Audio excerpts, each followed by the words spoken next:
Oh, let's go and borrow that, you know what I mean?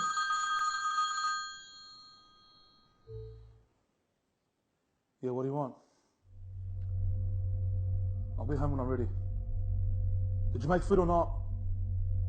Look, how many times I'll tell you not to do that?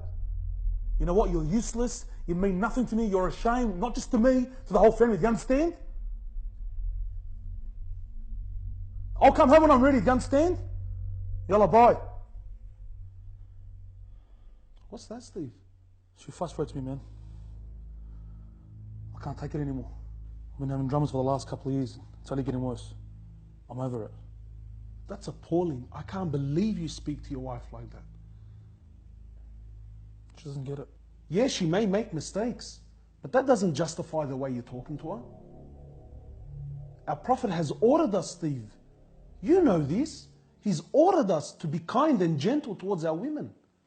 And for what, Steve? Over food? Our Prophet never complained about anything that was ever presented in front of him. Just your wife, man. This is a trust. It's a trust from Allah. Someone's daughter. That's someone's sister. You want someone to speak to your daughter like that? You want someone to treat your sister like that? You're a Muslim, Steve. You're better than that. You're right. I am better than that. She deserves better than that. I need help. That's okay. We all need help at one stage. Seeking help, Steve, doesn't make you less of a man. Makes you a better man. So you can start off by apologizing and buy her a gift. And don't worry, I'll help you.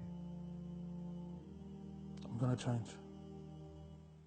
Inshallah.